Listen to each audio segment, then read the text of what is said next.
Hello student, स्वागत है आपका एक और नए वीडियो में। आज हम पीकू अय्यर के famous essay in praise of the humble comma की समरी को अच्छी तरीके से समझ रहे हैं। इस एसे में पीकू अय्यर ने हमें पंक्चुएशन और ग्रामर के महत्व को बताया है, खास तौर पे कॉमा के महत्व को।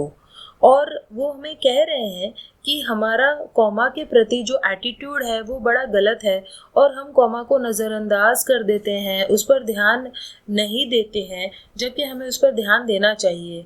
और इसी चीज़ को और अच्छे से समझाने के लिए वो एक मेटाफर का प्रयोग भी करते हैं और वो कॉमा को कंपेयर करते हैं। वो कहते हैं कि जैसे भगवान गॉड हमें ब्रेथ देते हैं, सांस देते हैं, और कभी भी उस सांस को ले भी लेते हैं, यानी कि जब सांस ले लेते हैं भगवान तो हमारी मृत्यु हो जाती है। उसी तरीके से जो कॉमा है, जब कॉमा एक सेंटेंस में रहता है तो वो सेंटेंस जिंदा रहता है, यानी वो सेंटेंस अच्छा रहता है। लेकिन जब उस कॉमा को निकाल दिया जाता है तो ऐसा होता है जैसे कि ब्रेथ उस सेंटेंस से चली गई हो, वो सेंटेंस भी मर गया हो।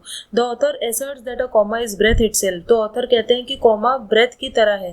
No matter how hard we may try to oppress it और इग्नोर इट्स सिग्निफिकेंस। फिर चाहे हम कितना भी उसे इग्नोर करने की कोशिश करें, लेकिन एक कॉमा बहुत ही ज़्यादा इम्पोर्टेंट होता है। The author explains the main purpose of punctuation as the keeper of order। तो ऑथर कहते हैं कि जो पंक्चुएशन है वो बहुत इम्पॉर्टेंट होता है और उसी से एक सेंटेंस में ऑर्डर यानी कि डिसिप्लिन बना रहता है। He builds a comparison between rules of punctuation and rules of the road।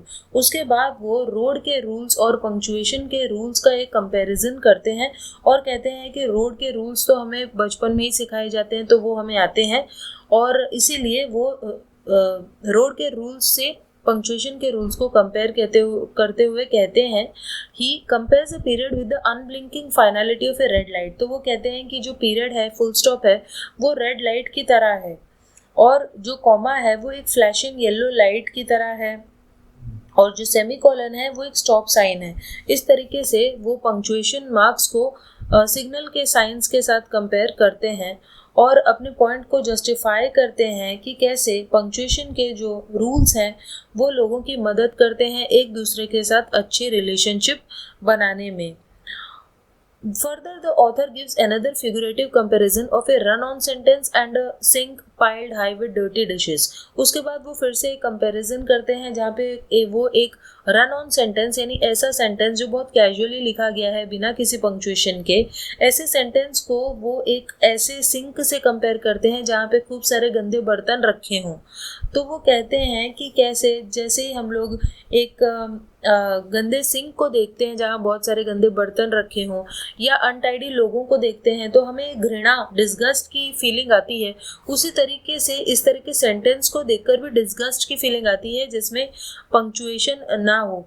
Besides the author makes use of historical examples. वो हिस्टोरिकल एग्जाम्पल्स भी देते हैं और विक्टोरियन टाइम के बारे में बताते हैं कि कैसे विक्टोरियन टाइम में पंक्चुएशन को बहुत ज़्यादा इम्पोर्टेंस दिया जाता था, जबकि आज जो कि मॉडर्न टाइम है और मॉडर्न टाइम में स्ट्रीम ऑफ कॉन्शियसनेस वगैरह का प्रयोग किया जाता है जिसमें कोई पंक्चुएशन यूज ही नहीं होता।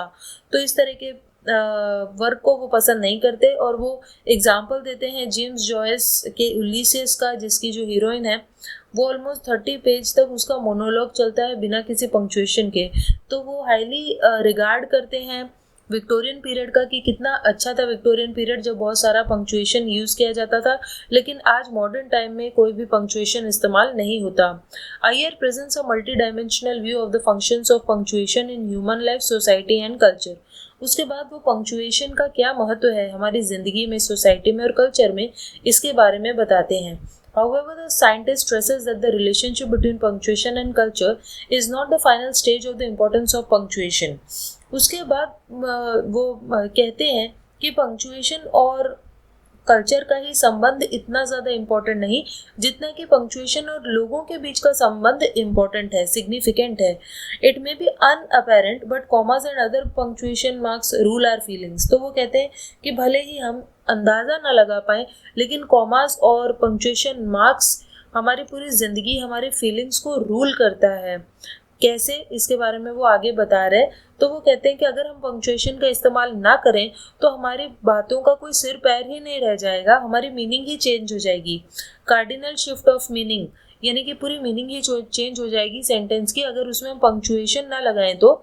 Which can make people nervous, तो लोग नर्वस हो जाएंगे। ऑफेंड, यानी वो नाराज भी हो जाएंगे, क्योंकि अगर कॉमा ही नहीं है तो मतलब चेंज हो सकता है सेंटेंस का। और इस तरह से वो बहुत सारे एग्जाम्पल्स देते हैं और कहते हैं कि कैसे जो पंक्चुएशन मार्क है उसका लोगों के ऊपर एक गहरा असर होता है, और पंक्चुएशन नहीं होगा तो उससे लोग शक करने लग जाएंगे, अराउजल ऑफ सस्पिशन, यानी मीनिंग चेंज हो जाएगी सेंटेंस की, और कुछ लोग डर जाएंगे, कुछ शक करने लगेंगे, इस तरह की चीज़ें होने लगेगी।